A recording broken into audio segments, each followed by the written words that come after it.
people. So, what scares you? Really scares you? I don't mean me without my makeup on doing a test of the lights and sound. No, I mean something really scary. What is it that just makes your blood freeze and your skin crawl, or keeps you awake at night if you still have something that does? And I hope you do, because that's awesome. Anyway, so what is it? Is it supernatural? Is it a ghost? Is it like demons? Or is it something more real? Someone in the house? Someone calling from inside the house? It's an awesome movie. Um, what is it? Everybody has something, or most of us do have something that pushes their buttons. For me, it's dread.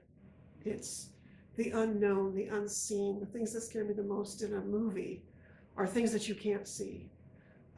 The stuff that is suggested, or a sound off in the distance, things like that. The Haunting, 1963, one of the scariest movies that's ever happened. That just to this day scares the shit out of me. Anyway, so we all have something like that. So I'm curious what it is for you guys, and if you want to leave a comment and tell me what it is that scares you. I'm always fascinated by that. Like, what? Sometimes it's something I never even thought of that might scare somebody. So I just think that's cool. And I already have my own writing style, and I already have my own things that float my boat. So I'm not crowdsourcing, I promise. So just let me know. I'm curious about that. Anyway, we also have, all of us, I think, also have something that is a flat no, hard no, that we're not going to watch the movie, we're not going to read the book if we know that XYZ thing happens. Or if we do, it's scary in a bad way. Which reminds me, if you don't know about it already, there's a website called doesthedogdie.com. I can't recommend that site highly enough. It has saved me. I've stopped movies while they're playing and gone, fuck, does the dog? And, so just FYI. I lost my train of thought. Oh, what, do you have any hard no's? Do you have anything that's like, no, I'm not going to watch that? It's like, honestly, for me, if an animal gets hurt or killed, that's a tough one. Rape. I know they tend to call that revenge. So I can't think of there's an actual name for that genre. Anyway, so it's under the guise of the woman getting revenge, and I just think generally it doesn't work, in my opinion. It's usually gratuitous, just the same as a lot of slasher. I like some of the slashers. Some of the stuff from the 80s, of course, is nostalgic and fun, and lots of red paint. But so much of it is gratuitous. Torture porn. No, I won't even watch torture porn. So everybody has their thing. Everybody has their line in the sand, I guess. I'm also curious about that. What is that for you? Do you even have one, or do you watch anything? Which is totally cool. No judgment. Okay, probably no judgment. So I guess that's just been on my mind a lot lately, and I thought I would talk about it on this, essentially my first video. My first one was all of 2 minutes, and me nervously saying hello. So this is kind of my first real one, and that's just been on my mind. So I thought I would open with that. Did I introduce Jasper? I don't think I did. I think I went right to it. This is Jasper. I am Sue St. Blaine, and this is the spooky and weird with me.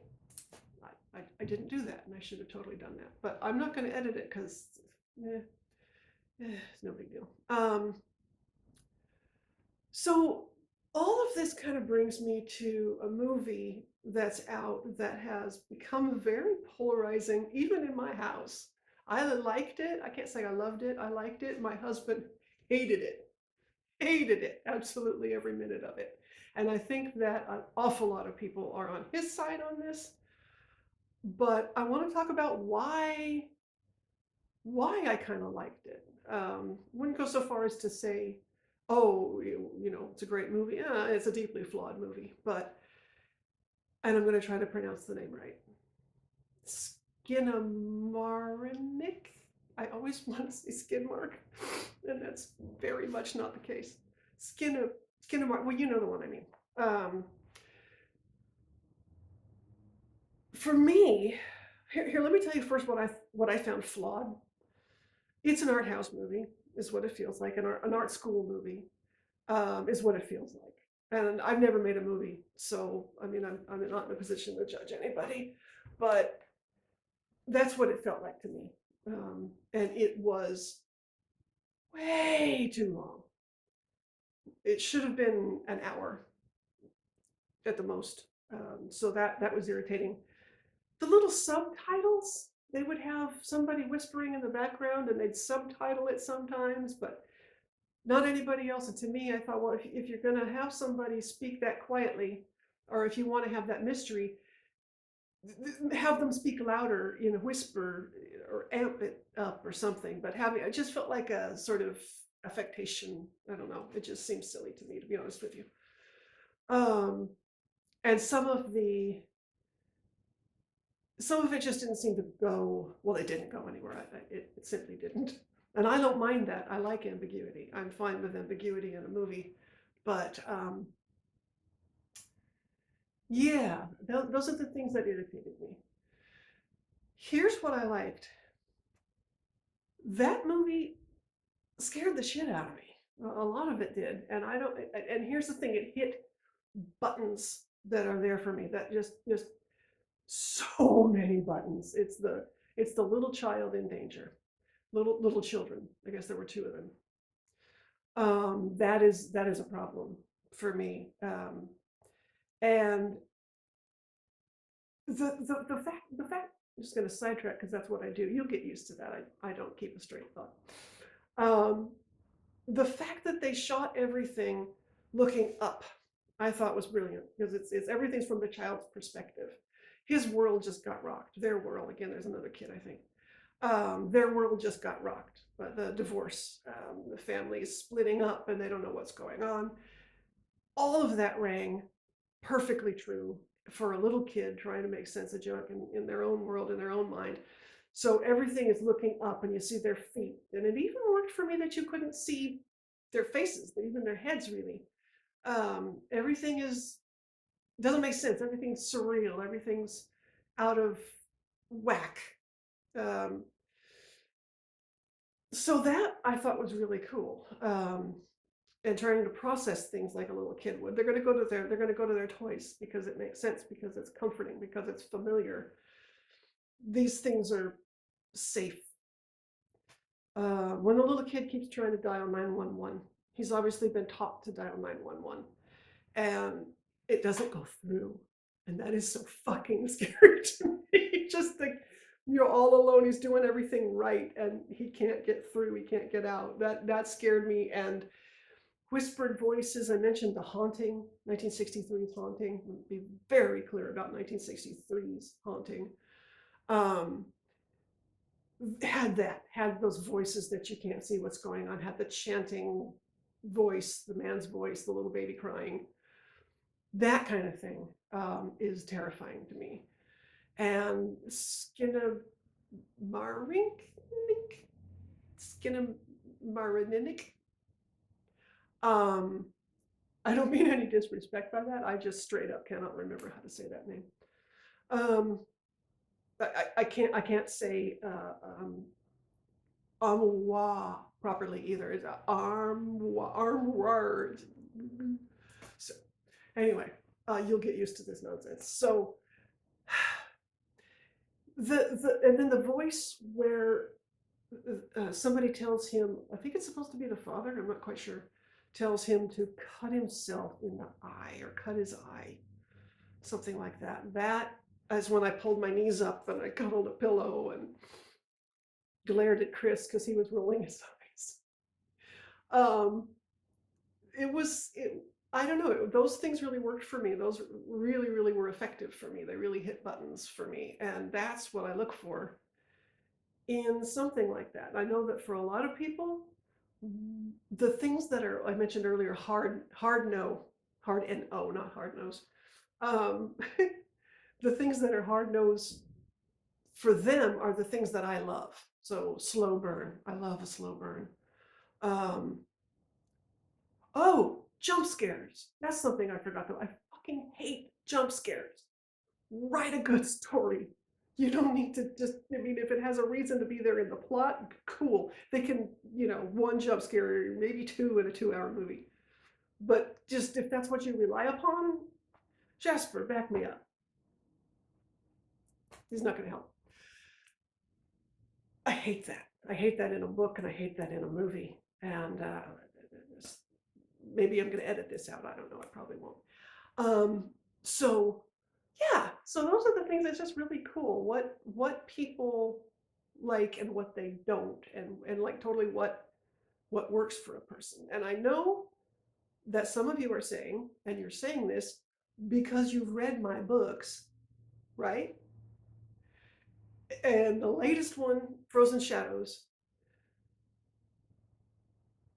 on the second page, this is not a spoiler, on the second page, there's a awareness of ghost dogs. Well, you don't get a ghost dog without a dead dog. So that was really hard to write. And that's an example of breaking my own rules, I guess. There's no absolutes in these things, except for what I just said, I guess. Um, so yeah, that's it's difficult to have an absolute positive no, because there could be a place for something. There could be a place for the thing that you normally would say, oh hell no. So those are the kinds of things that are really fun. Oh, I remember. Well, we're talking about people's unpopular opinions, I guess. And makes me think when The Matrix came out, hated The Matrix, hated it. I could never get past the premise that the movie was stupid to me anyway. I just thought the whole thing was ridiculous. If they want to have, I know, let me know in the comments how I'm wrong, because my husband certainly has. But if they're gonna have, they want to have people to go ahead and be batteries or something, then sever the higher function. Why even have that be necessary? It just didn't work for me at all. Anyway, Hugo Weaving notwithstanding, because who doesn't love Hugo Weaving? Anyway, so yeah, I hated it. And can I tell this story? Suffice to say that I had a friend who was devastated when he found out that I hated Matrix because it was supposed to be life changing. Expectations that you place on something or on a person, you got to be real careful about that because you got to be real ready to go, oh shit, really? I guess I have a lot more to say on this because I have a lot more to say on pretty much everything. Um, I don't know how this is going to completely turn out because my camera battery died and I'm actually filming this on my cell phone. So I'm hoping that everything works out okay, that you can hear me and I haven't just wasted however much time it is. But if not, if this did work, then that's awesome because I totally want to talk to you guys. And I hate technology just like so hard. But here we are. So I guess that's about it. So on that note, I will say goodbye and I look forward to coming back. Probably in a couple of weeks. I'm going to be realistic because I have to actually write my next book or I'm a fraud. In the meantime, you can reach me. You can find me on SueSt.Blaine.com, where you can also find a little bit more about me. You can find a link to my books and a link to contact me. It's info@SueSt.Blaine.com. That's the email, obviously. You can also join me and my little community that I love so much on my Facebook page. It's facebook.com. Hi, spooky people. Hi, spooky people. is the name of the page. And I have a great little community there that I just love. They're awesome people. Horror fans, and you know this already, horror fans are the best fandom that there is. Um, just so awesome. So come and join me, come and join them. We have a lot of fun, junk like that. And in the meantime, I will see you next time. Before I go, I would like to invite you to go to Amazon or to my webpage and find my latest book. Oh no, sorry, this is Last Text. This is the book before. My novella Last Text is on there. This is my latest, Frozen Shadows, which is a collection of short stories. And I would love it if you picked up a couple copies. Well, one of each, not, don't go crazy. You can get them in hard copy or ebook on Amazon, and you can find that link off of my webpage, like I said. And sweet. All right. Well, bye, guys. Bye, spooky people. Say bye, Jasper.